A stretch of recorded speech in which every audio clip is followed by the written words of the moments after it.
Well, hello, everybody, and welcome to this YouTube Live. My name is Jeremy Wilkes. I'm a science reporter at Euronews, and we are here to talk about the future of healthcare. And we've got an amazing panel of guests who are joining me here live. Please do send in your questions, put them into the chat on the right-hand side there.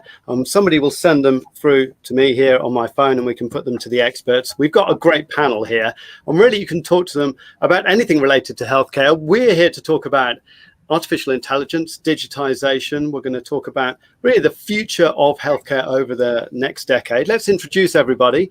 Dr. Naomi Lee, who is the senior editor at the Lancet and vice chair of the ITU WHO focus group on AI for health. We have Dr. Jamil El-Imad, who's a senior research fellow at Imperial College London, the CEO of TechNovus Ideas Laboratory, and the chief scientist at NeuroPro.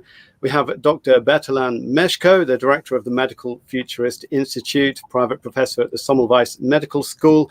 Dr. Seán Byrne, who's the president of the European Health Parliament and Brussels-based expert in EU health policy and bioethics. And Jan-Willem Scheijgrond, who's the head of Global Government and Public Affairs at Philips. How did I do with my Dutch pronunciation? Was that Excellent. okay? Really, really good. Yeah. I really tried there. I'm going to go straight into the questions that we received from the audience. And somebody called Lionel asked us, can AI help us to spot the next pandemic?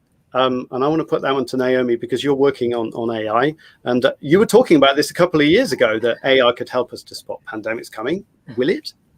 Jeremy, thanks. We're talking about the future of healthcare, and AI is just such a fantastic topic to begin that debate. Now, what you told me when we began this conversation is that 2 years ago I said yes, and now I think I might say no.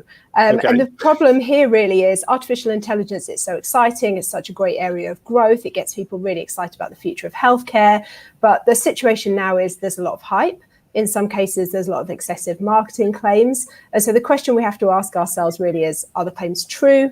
Can artificial intelligence improve outcome for patients? And fundamentally, is it better than what we currently have?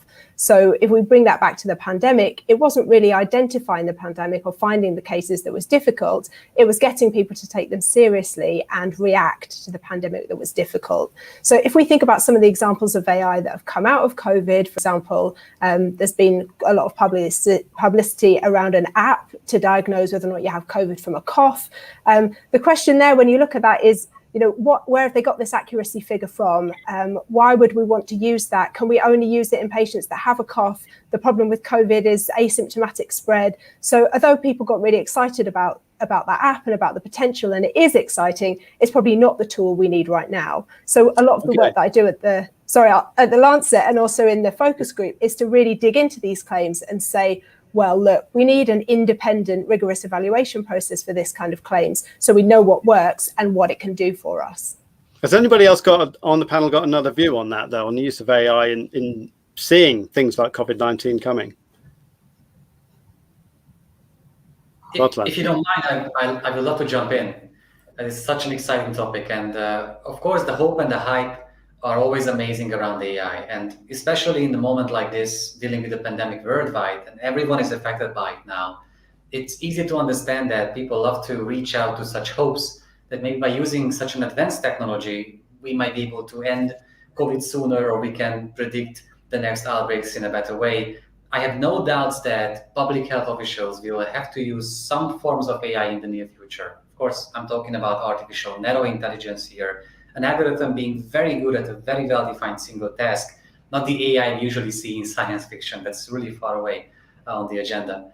So I have no doubts that AI will be used in that manner, but we heard it before that this is not the miracle cure. That's not the holy grail of all the other technologies. There are many other simpler technologies, more practical ones, like simpler digital health sensors or services, which is the notion that I can build a relationship based on trust, an equal level partnership with my physician because of the access to technologies, that I think these will have a much bigger impact on our lives than the artificial narrow intelligence in the next 5 years. Yeah, so AI is not really going to cure us of pandemics. These other kinds of kit and technology, early warning systems that rely on simpler technologies, seems to be what you're saying. One of the other questions we had is related to AI, and it's good to talk about that early because we've got a lot of experts here about AI. What are the healthcare professions that we think are going to be able to benefit enormously from AI, going to end up working with AI all of the time? Some of them are doing it already, aren't they? Can we bring in Jamil on this one? Some people are already using AI in their daily work. Yeah, absolutely. And I think, and I agree with my colleagues on the panel, there is a lot of hype on AI, and I think we need to be realistic and what to expect and not mismanage people's expectations. But broadly speaking, we could look at AI in three forms: the artificial narrow intelligence, which is something now we're learning and we're good at. And as for artificial general intelligence and artificial superintelligence, these are all still very theoretical and philosophical experimentations. And really, we're many decades away probably from deploying something like that. But artificial narrow intelligence will help in all facets. It will speed. The answer to the question earlier with AI predicts a pandemic, my answer, close to Naomi's, is that no, it won't, but humans may be able to with the help of AI. But central to this happening is digitizing our health data records. Today, the health sector is 30 years behind digitization-wise, I believe, than other sectors such as financial services and media and tech. Imagine if this pandemic, if the banking sector was as digitized as the health sector is today during this pandemic. We would have had a run on banks, and probably the queues would have been a mile long. And I think maybe this wake-up call will help us. And the problems are not technological. We've always, the technologies has been around to digitize healthcare for decades. It's the societal debate on ethics, security, and privacy. And unless we do that, I think health sector will never move forward. And today, many people talk about AI, but many forget that if we don't have health data records, AI will never find itself meaningfully to the health sector. Yeah, basically it needs data, right? And you need to give it a ton of data, and we're not giving it a ton of data because we're worried about digitizing, or don't have the resources to digitize. I suppose also we're worried about it, right? Well, one of the areas where we think AI has the most promise is where there is a lot of data. So radiology and ophthalmology, when you were asking about specialties where we think there may be a lot of potential for AI, because those are specialties that are heavily based on images, and images contain a lot of data, and it's also usually labeled, by which I mean somebody's already looked at the scan and said whether or not it has this pathology or that pathology. That's where there's quite a lot of advances. And also those are specialties that are already used to working with kind of computer diagnostics. So the point about data is really well made, but we also have to think about bias, the quality of data. So it's not just about providing them with a load of data, but they're the two specialties where I think there's potential.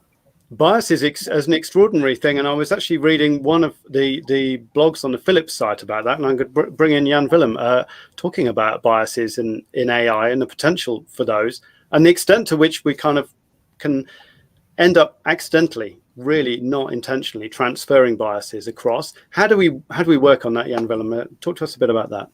Yeah, I mean, it's a good point that you raised, Jeremy. 93% of healthcare professionals are worried about bias in AI. And it's not that the bias is designed on purpose. No, it's often unconscious.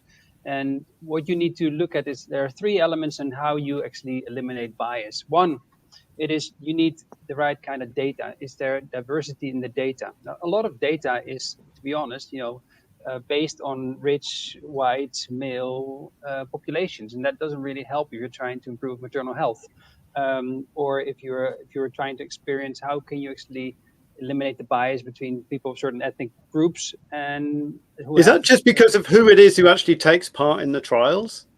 Yes, it's what's the data available. So, and it's not always because who participates in the trials. So let's say if you're trying to eliminate bias on people that have done a COVID COVID-19 test, for example, in the United States. Not everybody had access to COVID-19 tests. And you will see that generally richer people had access and poorer people did not. So if you're using the COVID-19 test population as your basis for determining an AI algorithm, then you're going to be biased to rich people with access to proper healthcare. And so that data is the one element. The second element is you need to have people in your team that are diverse in nature. So we're an engineering company, like AI is tech. So gender balance is a problem, but also ethnic diversity is a problem. Are you having people included with disabilities? Or are you having older people, younger people? So you need to build that diversity in your team that is developing the AI in a similar way as the diversity of the people that you're trying to treat. The third element is you need to validate your AI on diverse settings. So we've seen AI algorithms being tested in one part of the world, for example, United States, and then being trained in different parts of the United States, and it worked perfectly. And then it was translated to China and in India, and suddenly it doesn't work anymore. The system was different, the culture was different, so it had to retrained. Now you can, just like the European Commission is saying, and with the AI framework coming out in the next few weeks, everybody should develop their own AI principles, ethical principles and guidelines, so that they can eliminate bias by design, and that you can also have some kind of oversight through, for example, the medical device regulation. We need good governance and oversight, especially when it comes to riskier. For sure. Can I jump in really quickly just on that regulation point? So it's really interesting that you brought that up, because one of the problems about regulation is that it's very nationally based. So there was a Stat News investigation that I'm sure many of the panel will already have seen, and it said that of 161 AI products that were regulated by the FDA, only 7 of them reported the racial makeup of the population. So there's a problem there, not just in this idea of kind of translating within the US, but also kind of the populations in the US. But the problem is almost bigger than that, because the FDA actually is the regulator which has the kind of mandate to regulate for the states. But there are a huge number of countries around the world that will adopt FDA regulation or European regulation without necessarily doing another check.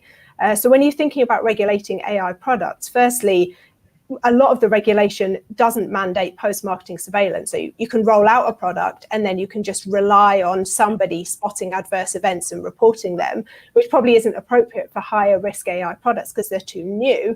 But then there's also a responsibility in a way of some of these regulators to provide the information that they've used for regulation in a way that can be used by other countries because of this kind of second step regulation system.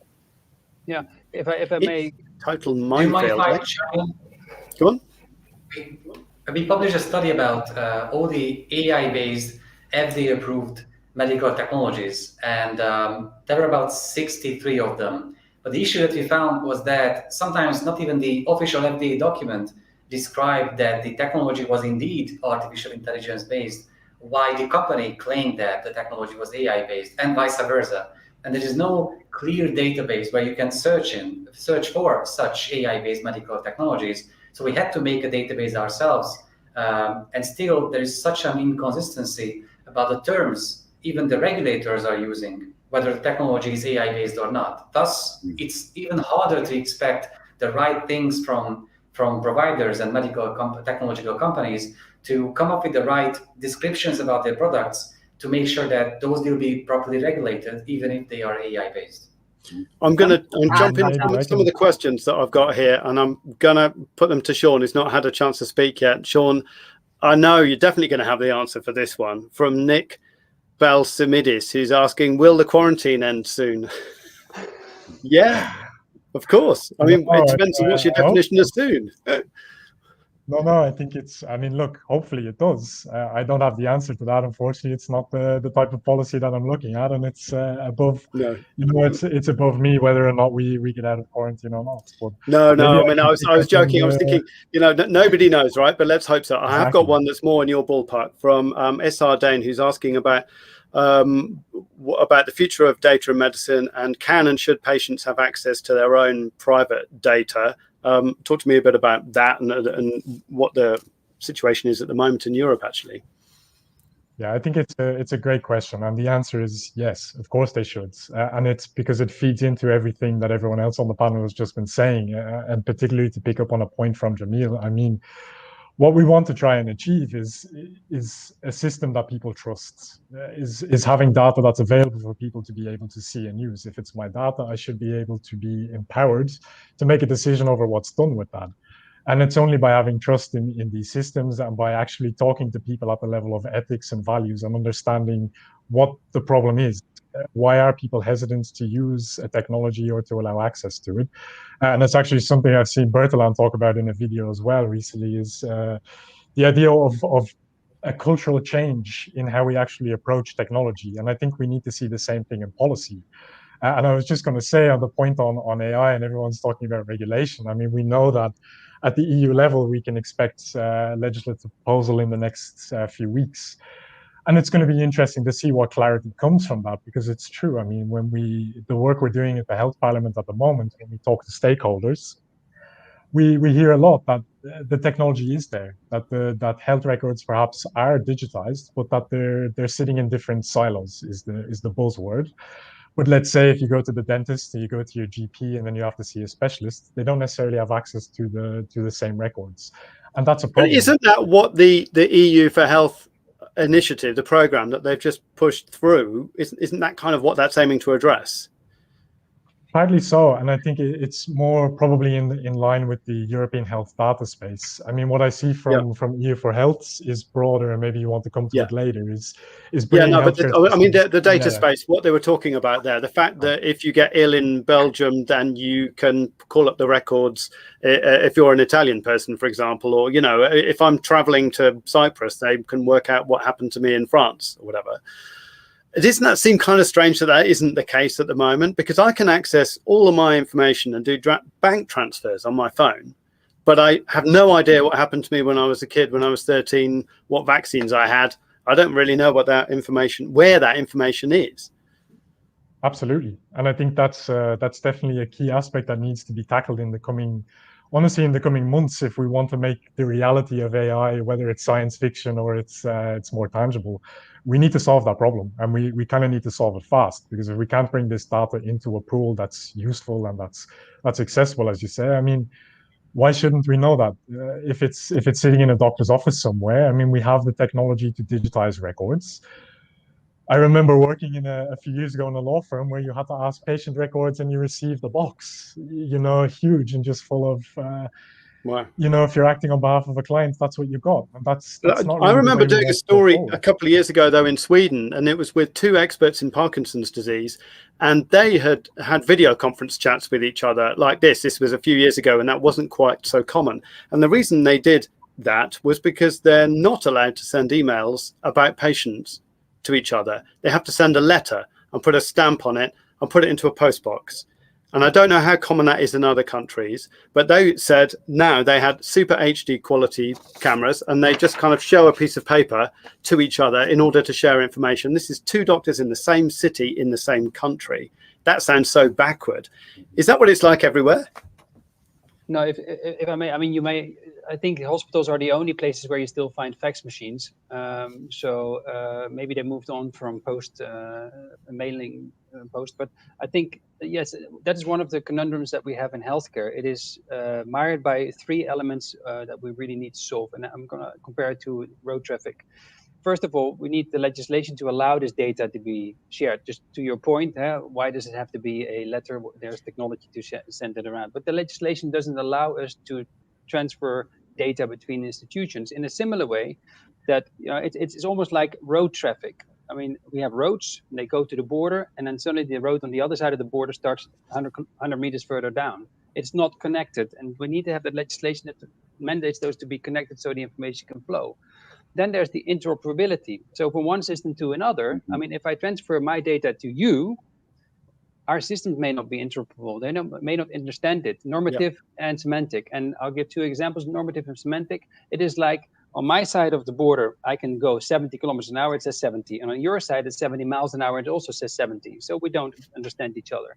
And then there's the whole ecosystem about people that are actually enabling this kind of data transfer, because we don't have the people that understand it in terms of supervision, in terms of facilitation, in terms of analytics. It's like having a road system without people with driver's licenses, not very handy, no supervision on speed control, and no haulage salvages to actually, command when there are accidents. So that whole sounds awful.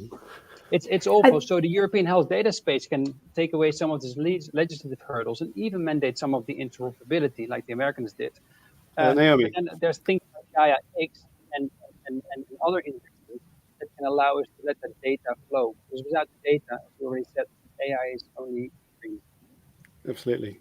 And this has always been a problem in healthcare. It's been a problem for such a long time. And people who are interested in this field have talked about it. But I think what the pandemic has done has really brought this to the fore. Because if you think back a year, we had a huge number of people that were affected by COVID, and yet we were still scrabbling around looking at cohorts of hundreds of patients in order to describe what the disease did and what it did to different kinds of people, and whether or not, if you had cancer and COVID, you did any worse. And people were almost like crowdsourcing this data by going out and asking people who were on the ground in hospitals to send them bits of data that they could then manually compile. And if you think about the one huge question that everyone's thinking about right now is, what are the adverse effects from a vaccine? It's really difficult for us to find out that information because we're waiting for these adverse events to be reported and compiled. And I think for most people who are not specialists in the area, it seems almost ludicrous that we are in a digital era, but we don't know who's had the vaccine, and we can't match up people who've had problems with the vaccine. And that, when you understand it in that way, it suddenly becomes more urgent rather than before it was a kind of academic project. No, for sure, absolutely. I'm going to keep asking questions, okay, from the guests. And I hope we've got somebody who's good on blockchain, because Isabel is asking, could distributed ledger blockchain frameworks help provide health records safety and trust? So basically, because you use blockchain, can you make it secure? Jamil? Happy to comment on that. Yes, I think blockchain is a good architecture to deploy in any secure transactions where you want to trace back the history of that transaction since inception. So the answer is yes. But can I just also comment on the topics we were talking about earlier, namely AI and digitalization, if I may say. On the AI side, and I agree fully on the bias aspect, and that's a big problem. And we've seen it embarrassing even the biggest of companies in tech. But the other problem that we need to also consider when we're deploying AI solutions, that AI does not have reasoning. And when you're dealing with humans, you expect a rationale. So today, when we get an answer from a deep learning network, you cannot reverse engineer why. That's how it is. So I think at some point in time, we need to look at some hybrid tree decision-making algorithms that can actually work alongside AI to actually allow AI to become a bit more trusted. Because without being able to interrogate the rationale, we'll find it hard to trust AI. So I think, and equally, we won't be able to let go of decisions. So we'll have to control the decision-making process. On the digital health, I fully agree, and this is a problem I've been working on for years now. We are now, for the first time, because of COVID, deploying solutions that we have developed years ago, but nobody could find the courage. We're deploying at NeuroPro in Switzerland now 2 solutions. One is for remote diagnostics and interoperability and data sharing on a case-by-case patient-centric system. But to address the comment of interoperability and device independence, which is a massive problem, what we have done, not only we consolidate all types of data records, and believe me, there's a lot of types, from CT scans, MRIs, EEG, and so on. But we also developed our own device-independent dashboard, one-stop shop that you can go in and look at that case and open any type of file you want and be able to interpret it without having the device or the software needed to open it. So this is for medical professionals, right? Yes, so so really basically the journey of the treatment starts with the referring consultant or the GP, and he sets that. It is all cloud-based, and then that with the consent of the patient, of course, who's empowered with all the patient record. And as you said, Jeremy, before, I mean, we have more history about our cars, but what happened to you? We have no historical data at all about our health. So imagine if that's the case in the other sectors. So I think what we're doing, the other, and this now is we're deploying it in several hospitals in Zurich area, and the response has been incredible because the need has been generated, and COVID has shown that these things could happen and can save physicians' times, optimize the services, and also make better and informed decisions. The other service we're doing as well is a brain data bank. It's really a medical repository, but we're focusing on brain data since brain research is still, we still have a lot to catch up with to be able to understand how the brain works. So we created an exchange marketplace, the brain data bank, where hospitals who have brain data, we developed software and protocols to anonymize and encrypt it.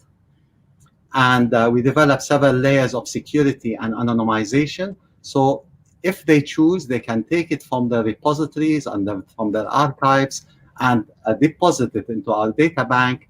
And we make it available, to the controlled environment, which is the clinical research community, and pharma, against a revenue. And then that revenue is passed to these hospitals. So we create an exchange market for brain data. And I think only when we start to have initiatives like this, we will allow the innovations in wearable devices, or in better diagnostics today in some of the really difficult diseases. We need somewhere where you can go and tap on data.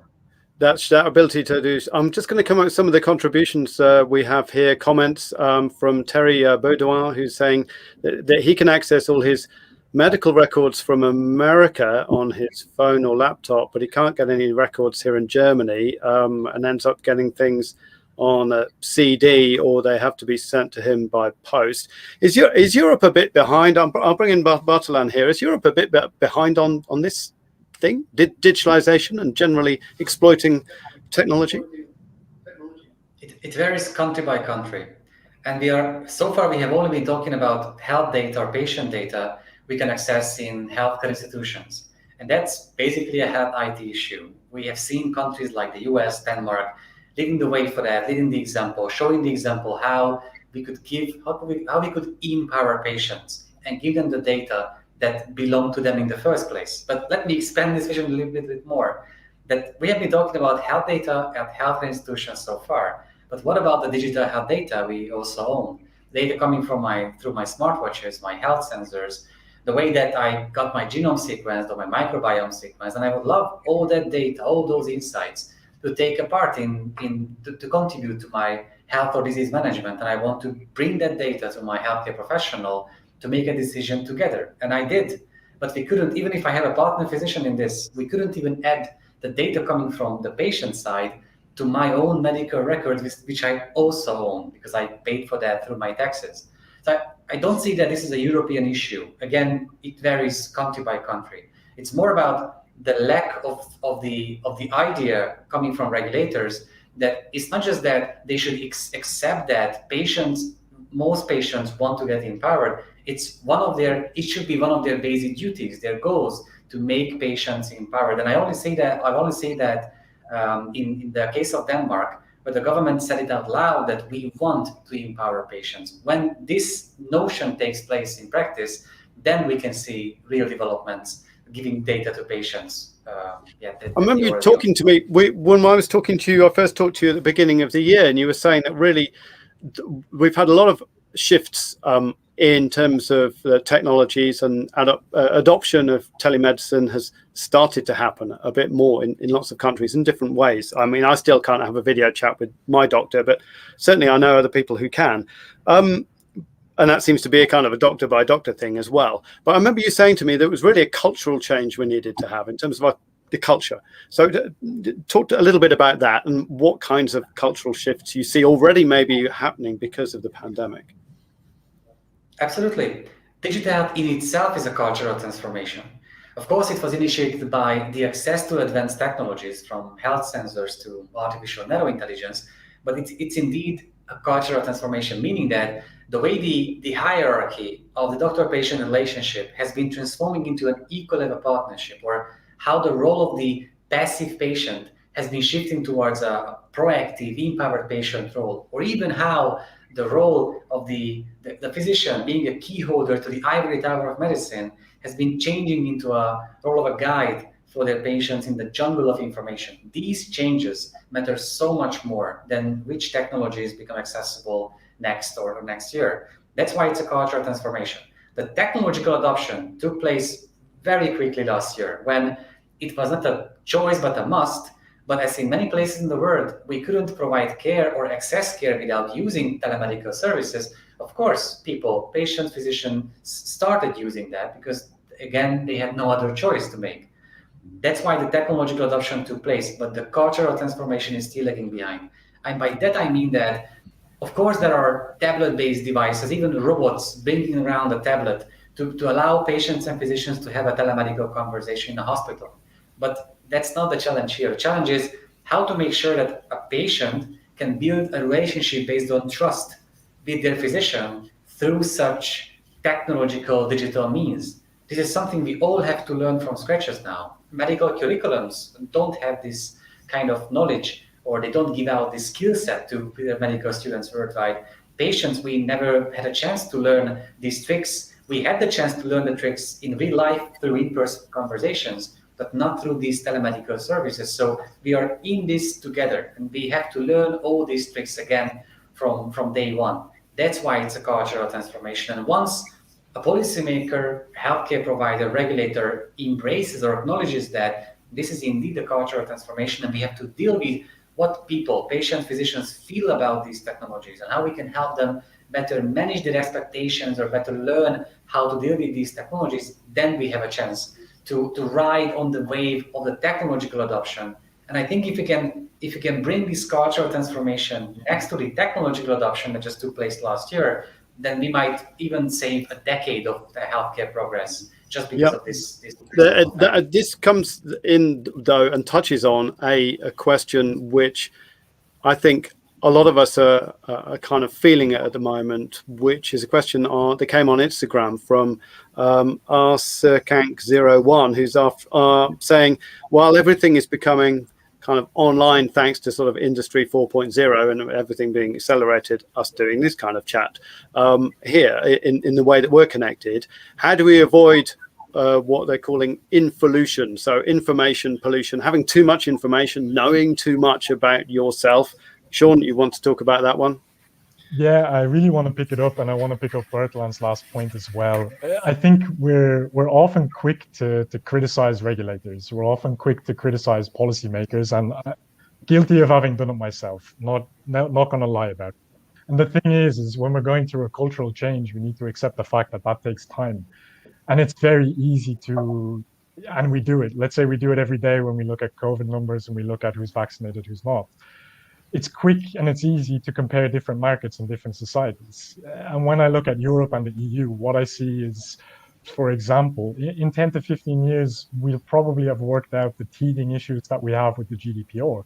And then we're going to have very strong frameworks of privacy where people actually trust in their technology. Is that going to be the same elsewhere in the world? I don't know.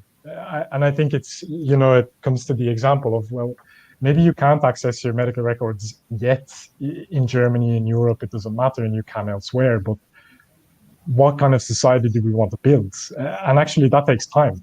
And at the EU level, at least, there are a plethora of different ways that stakeholders are being engaged and are able to engage with the development of policy that we have. I mean, we do it at the Health Parliament, it's one avenue. We see it in stakeholder engagement. You can lobby the EU, but you can also be involved at the level of a citizen. We have the Conference on the Future of Europe coming up that's specifically targeted at hearing from European citizens about where they want Europe to go. And that's policymakers, that's regulators, and that's what they're trying to work through. And that for me is a very powerful thing, because that's where we will see us accelerate in 20 years' time. We always talk about technology, and let's say from my perspective, my background's more in biotechnology.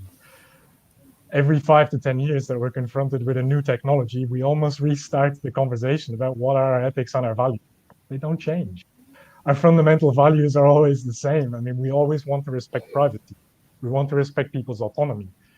And yet we often see that, and I get it, legislators bring about a new piece of legislation, a new code of conduct. It's understandable, but they also have different political mandates.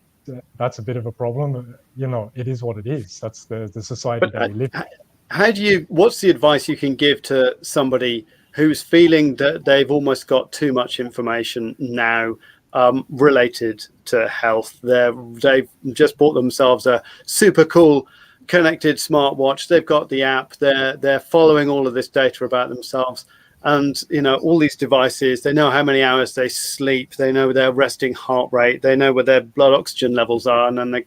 Okay. I'd be super brief, and I'm sorry, and thank you for bringing me back to it. I think it's a part and parcel of how the EU will work, is building up digital literacy, and actually making sure that European citizens understand when you sit in front of your doctor that you know what they mean when they say, I use an AI technology to help me make this diagnosis. And I'll stop myself there because I don't want to overpower it, but I do think digital literacy in Europe will accelerate faster than in other places. Let's bring in Jan-Willem from that. Jan, would you like to go on? Well, I think, yeah, whether it's the consumer or the digital literacy, I mean, you got to make the data work for the patient. And we always say it's high tech for high touch. So the patient doctor or the patient caregiver interaction remains central. And the information around it needs to be organized in a way that both the doctor and the patient can actually act upon it. Now, if you look at a patient, for example, in an ICU ward, that one patient already generates 1,200 data points per day. So no human can actually understand that, process that data. So we need to find ways in which we organize that data, present it to caregiver, the patient, so that they can actually make actionable decisions. Otherwise, it's indeed, what did you call it, involution or something? Yeah. It is indeed that. It was a new word for me as well. Yeah, thank you for translating that. But I think we are going to make sense of the data, because tying the cultural breakthrough and the privacy element together, what we've seen during COVID is that digitization and the adoption of digitization went really fast. And most of it are the simple technologies that really work. And so the healthcare system, oh, this works. Yeah. And suddenly they were excited, yeah? We've seen it even work for cardiologists. And the cardiologists are like, they're in the ivory tower, right? You come see me. And suddenly technology was forcing them to go out because patients didn't dare come to the hospital anymore. So they said, okay, I will come see you. And we'll actually use technology to make that work. So boom, massive switch in cultural. Is that sustainable though? Because one of the other questions we had about that was, is it sustainable? Is that going to carry on? We're going to completely transform the way the health system works. So with this digitization and this rapid innovation comes more orchestration of the governments. The governments are now seeing, hey, the system doesn't work. To Jamil's point earlier, the system exposed its weaknesses, like the holes in a leaky roof when it starts raining. And now we need to fix it. And so the future healthcare system is going to be devolved closer to the patient, more oriented around the patient caregiver interaction. That means less central, more evolved. And you can only enable that by technology, because ultimately, if we're looking what we want from our healthcare system in the future, it's got to be fair, right? It is inequitable at the moment. We've seen the inequity between people that don't have access based on their zip code, or because of ethnicity or age or disability. So it's got to be fair. It's got to be devolved to be able to be close to the patients, and it's got to also be prepared for the pandemic, the next pandemic or the outbreak. And with that, governments are starting to use some of that recovery money to actually help transform the healthcare system. Now, of course, a lot of that money is going to the economy. So we have a healthcare crisis, we fix the economy. Now, hopefully we'll have enough money left to fix the healthcare system so we don't get the next economic crisis. But in that transformation, we see even countries like Germany now taking the lead on, we need to digitize. It's incredible. Who would have thought that 2 years ago? If you're looking at the leader in digitization of the health system, you would not go to Germany. Now you go to Germany. 70% of their recovery for healthcare is going to be in digitization. So I think the momentum is there to make that cultural change, the technology adoption, and then we'll see with the regulatory system, once we fix it a little bit, that those solutions will start to appear on the top that actually work, improve the quality of care, reduce the overall cost, and in particular improve the patient experience and the provider experience. And that is the ultimate goal of a fair healthcare system. When I was doing a bit of research into this topic, I think we first started talking about it even last year. People were talking about not only a transformation in the patient-doctor relationship and telemedicine and things, but also sort of the end of hospitals as we know it as well. The reason, what's motivating my question here is I'm thinking, okay, I understand that there's going to be changes for the healthcare professionals, but what are the changes that I'm going to see 10 years down the line, maybe more? How are those spaces going to change? How's my relationship with those places going to change? I did read about the very nice example of kind of virtual waiting rooms, which sounded great, where I sit in my car until the doctor's ready to see me, and then I jump out and run into the hospital, which sounds a very simple, easy fix initially. But are hospitals just going to sort of evolve into something else? Yes. So the hospitals are going to evolve into something else. The question is, who has that legacy of central hospitals and need to rebuild that, and who has got the opportunity now to build a functioning healthcare system without that legacy? I spoke to the CEO of Kaiser Permanente once in the United States. He said, look, I have all these hospitals. If I could start all over again, I would start with my mobile phone and then see what I need. I don't need central hospitals. We don't need central universities, power plants, all of the central stuff. No, it's going to be distributed. So what we'll see is more focus on primary healthcare and prevention. So that's got to be close to the people, whether that's digital through your mobile phone or your telephone, or it's got to be in the community hubs, especially for the elder people.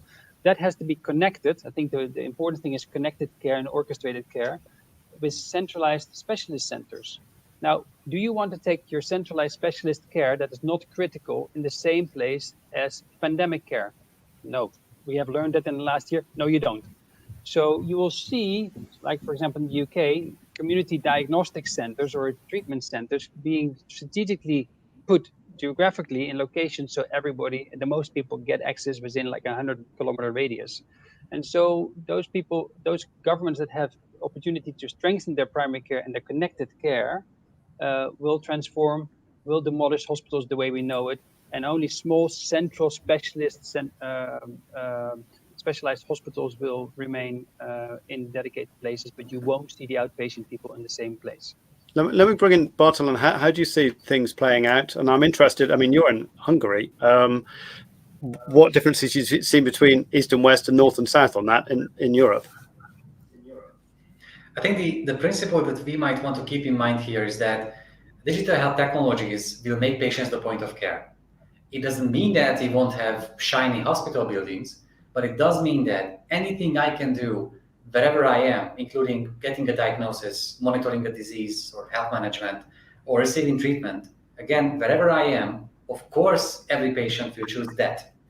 This way, the role of hospitals will change. I assume intensive and acute care will occupy more beds simply because chronic management will slowly shift to the homes of patients or again, wherever they are. I do have a portable ultrasound device at my home, but of course CT scans won't get to our home. So we will have to go for surgical procedures, for radiology equipment, we will have to go to those buildings. But the general notion is that digital health makes patients the point of care. And I do see differences across the globe, but it's never about a difference between two countries. It's about the difference between two regions where they might have amazing innovators or leaders that want to bring this idea to the lives of patients. I love in the Netherlands, the region of Nijmegen, and how that region has made it possible for patients to access, through the access to such technologies, to access the kind of care that the futurists have in mind when we talk about the near-term vision about the future of healthcare. I love how the hospital clinic in Barcelona has been doing the same, involving their chronic patients, allowing patients to have their voices heard, which is called patient design, by the way. And every organization should do that, involving patients on the highest level of decision-making of that organization. So the difference is not north and south or east or west. It's about the people who understand what digital health means, and they want to bring this idea to their patients. I do think we have to be slightly active now, because we're talking, this cultural change has happened. We know that Europe is going to be fantastic when it kind of gets going, but we have to be realistic that the NHS, when it started over 70 years ago, said primary care is where we have to concentrate and we have to sort of get rid of these specialist hospital consultants. Now, in the past, I think 5-10 years, hospital consultants have grown at 30%, and general practice, our primary care network, has not grown at all. And this is because there's a sort of imbalance in the power, and we're not able to kind of put these ideas into practice. When we talk about digital healthcare, one of the problems is a lot of the exciting things or interesting things like wearables or sleep monitors, they really exist outside of the current system, and they haven't demonstrated that they do something of value or that they save any money. And until they do that, it's really difficult to get hospital administrators or policymakers to kind of to pay for it. I think what Seán said at the beginning about, one of the reasons that Europe is slow is also one of the reasons that Europe has a real strength, because we have a number of national healthcare systems. There's no incentive really in just allowing access to things until we know that they either work or they save money. And so actually Europe is saying, well, yes, we're interested and excited by all of these things, and there's a real potential for evaluation, for innovation. There's a real culture of research. People are held to a high standard, but we don't have that yet for most of these digital health tools. So we can be kind of optimistic. We can see that there's a need because the growth in non-communicable diseases, most of the common risk factors are around public health. We have to move more. We have to eat better food. All of these things are there, but it's not embedded at the moment in the way our health system works anywhere in Europe. Let's talk about some of the things that can go wrong, because we have had hacking cases here in France with hospitals hacked basically just for ransom money. We have people worried about giving information to organizations of all kinds, and or people who aren't necessarily don't find it very easy to make a difference between perhaps giving information about themselves to Facebook and giving information about themselves to a government organization, not necessarily differentiating between those two. How do you deal with some of those issues? And there are inevitably going to be some problems as we do more digitalization, aren't there? Mm-hmm. It's got to be about trust. We don't even agree. Jamil, what do you have to say about this? Because I haven't heard from you in a while. I think this is a big issue, and trust is the big thing. That is what is slowing down the health services. But to pick up on what Naomi was saying earlier, and I agree fully. When you look at the numbers, a lot of the technologies and systems that are being invested in, when you look at the cost saving and optimization, it's not bringing the benefits to justify the investment. And I believe the reason being, because unlike what's happened digitization-wise at the financial and the media services, we have kept the old legacy, and I think Jan mentioned it earlier, set up procedures in healthcare, and we just slotted machines and narrow systems of software. And to me, it's like we've poured concrete on these legacy systems that now it's been taking us 30 years and we can't dismantle them. And I fully agree. It's about rethinking, starting all over again, patient-centric, and I think the hospital role will always be the key, the final stop. But I agree with my colleagues on the panel that health will move to the home, like all the other services we're getting, from shopping to banking and so on. And it will be very much, the model will move from a clinical model to a model that encompasses prevention, early diagnostics, and self-therapy, and then we move into the clinical space. And I think the hospital role will then be redefined with that in mind to actually support these other outside hospital services. We've had another kind of bogeyman, I suppose, for people who are worried about how healthcare is managed, evoked by somebody calling himself Sane Man, who's saying, what's the question, I suppose, with big pharma totally controlling NHS, he cites, but maybe other healthcare organizations, that the management, to what extent do we, is that a major problem moving forward, and how much does it get worse if you have digitalization of this, and who's overseeing it and making sure it's not going wrong? Sorry, Jeremy, I just quickly comment on that because I didn't answer you at the last question on the security and hacking. And I mean, this is happening with every sector. There will be security breaches, and we're just going to have to deal with them. And for every time we lift the security barrier up, there will be breaches. It gets smarter. It's the same guys who are writing the code from both ends. So, and I think that will be a battle that we'll have to live with, and it will be ongoing. And it's no difference to how we're looking after our money or any other government or sensitive data. Yeah, so you just kind of have to deal with it. It's out there. It's a thing. But what about big pharma lobbies, and to what extent can are they going to have more power in a digitized healthcare system?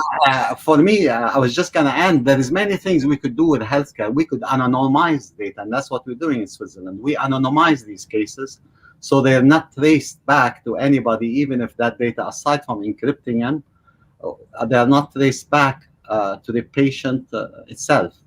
It becomes an anonymous piece of imagery or CT scan that we can use it to deploy better diagnostics, etc. But yes, this problem we're just going to have to accept. But the trade-off of not holding back has costed us now this 30-year gap between health services. Harvard did the study, and they're on health sector digitization, and they've ranked the health services on all sector digitization, sorry, and they've ranked the health services sector as 17 out of 20. Yeah. It was at the bottom with farming and agriculture, and this is the problem now. Seán, can I bring you in on the big pharma question? Yeah, I would honestly say it's the point I wanted to make earlier a little bit on education. I mean, it's another part of the system is. I don't want to say it's a misconception. What I mean to say is we need to properly understand how the healthcare system works, and that it's actually way more complex than simply saying, it's a problem of big pharma. It's the same I said earlier. It's very quick and easy to say the regulators did this, they made this decision, and that's how it's going to be. It's just not how it works. And at the end of the day, what big pharma, what pharma, small, medium, and large, it doesn't matter the size. What innovative pharmaceutical companies and what medical device companies try to do is bring a product. And they do it alongside the culture of people needing the product at the end of the day. I mean, the goal of a company, no matter what their business function is to provide a product and a service that people want and people need and that people are going to use. And that's the crucial thing. We can talk all we want about where technology is going to go in 10 years. We can have pods of hospitals, or we can have massive, shiny buildings that are hospitals. It doesn't really matter. If people don't trust in the system that are there, if we don't bring them along, and this is where I was going with education, I see it as starting at the bottom. We need to let people know what it is that we're talking about. We need them to be able to start the literacy, to know that terminology. And then they'll trust it. Then they'll use the technology, and then they'll want it. Big pharma is going to... Sorry, go ahead, Naomi. Well, there's an element where, I think this point is why independent evaluation is really important. Pharmaceuticals are held to a high standard. We need pharmaceuticals, we need big pharma companies. We've seen that through the pandemic. But the point is that the vaccine, the therapeutics, they've all gone through a rigorous and independent evaluation process, which is then available for the public, for medical professionals, for policymakers, for regulators to have a look at. The problem with a lot of the digital technologies is we don't do that. So it's not enough for digital technologies to have a star rating for an app or to have a kind of somebody saying, yes, this worked really well. Even for products that are marketed direct to consumer and are low risk, we have to independently evaluate AI algorithms, digital tools, and find out whether they work, because that for me is how we engender trust in all of these new technologies. Who's doing that? Is that you at the WHO and the ITU? We're doing that. We are setting up that system for AI tools because the current system is quite difficult. The current system, which relies on randomized trials. So you take a group of patients, you divide them into two groups, you give them two different treatments. It's long, it's expensive, it's time consuming. if you think about a digital tool, the reason that's difficult is the tool might have changed in the 3 years that it takes you to run the trial. And so you're investing a whole load of money in something which, you know, might not be the product that you have at the end of 3 years. So what the ITU group is doing is saying, well, look, what do we need trials for? Where do we need more data? So where are these pockets of data poverty? Is it particular races, ethnicities, countries, genders? And also, what does it look like? What's the framework look like for evaluating these new tools? Because when we all agree on it, the developers, the regulators, the clinicians, that's when we can start having a serious debate about which of these tools we think should be adopted. Until then, it's very, very difficult to know that you're not just being sold something. But although I don't entirely agree, because what we see is when AI is actually a medical device, qualified as a medical device under the medical device regulation, then you need to prove that the algorithm works before it goes onto the market. It has to be safe and it has to be performant, right? Then when it comes onto the market, you need to continue to monitor its performance as it learns, as it changes, as it looks at different scope. And you need to, if it goes beyond the boundary, go back to the notified body, ask for permission again, and approve it again. So you need to do it before you go, and during the market, and afterwards. So I think that framework works. And we've always said for AI, for when it is qualified as a medical device, then that system should work. I agree with you that if it's not, then you have these issues. Now, but the point that I wanted to make earlier about pharma and digital, I think they can help each other to build trust, because there are a lot of people who think that don't trust pharmaceuticals, but they are innovative, they are helping, they're there to help to make people better. They are going to benefit enormously from digital technology because they need to prove that their medicine works. And with vital signs monitoring, so biosensors and all those other kind of things, suddenly we can start to monitor continuously whether a drug works. Not like once every month go back to the doctor and say, hey, how do you feel? It must have worked. No, continuous monitoring of the vital signs. And you see that the pharmaceutical industry is very interested in this kind of technology because it helps them to prove unequivocally that it works. And therefore, you can start to change your reimbursement system. Now, the reimbursement system is quite dumb. It is mortality. Are you dead or alive? That's basically your incentive. But of course, Europeans don't want to be dead or alive. They want to have a happy, healthy, fulfilling life. So that it's much more complicated. So if you start we had a question that talks about incentives. Actually, I'm just going to cut in there because we're starting to run out of time. But from H. Chupina, who says at the end of the day, if we want to accelerate telehealth Europe-wide, we need incentives. I think they're thinking about different kinds of incentives, though, for citizens, for physicians, and we need reimbursements. How can we accelerate adoption based on incentives? I think the implication there is that you might have a financial incentive or some kind of reward if you're using some telemedicine. Bertalan, I think the reward is for the doctor. So the doctor is very often not being reimbursed if they give a teleconsult. Some legislation tells the patient has to walk through the door physically. Then you can send the bill to the insurance mechanism. And so some countries have already changed that, but more incentives can be made to make sure that telehealth consults are being on par or maybe even a little bit cheaper as normal consults. And I think there's a lot to be gained there. And it will do another thing. It will make sure, and we've seen it during COVID, the whole thing was use telehealth to keep patients at home. Because you don't want every COVID patient to walk or suspect COVID patient to walk into your hospital. That happened in the beginning. They were crowding the hospitals. So we use telehealth to keep people at home, use some algorithms to see, okay, is this a risk patient? Comfort them with students who could tell them, we've seen your scores. This is what's happening. Don't worry, drink water and sit at home.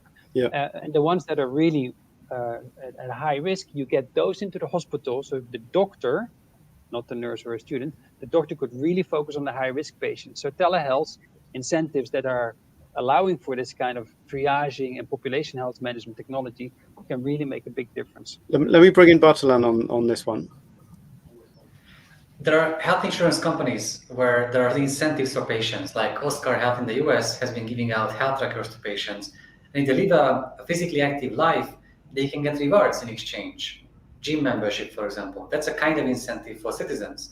But for the other side, and that's the bigger problem here, like we heard before, incentives for physicians, until most policymakers keep on thinking that telemedicine is just a technological gimmick, a magical part of medicine, and doesn't acknowledge that telemedicine is an essential component of practicing medicine. it won't change. That's why it's, again, a cultural transformation.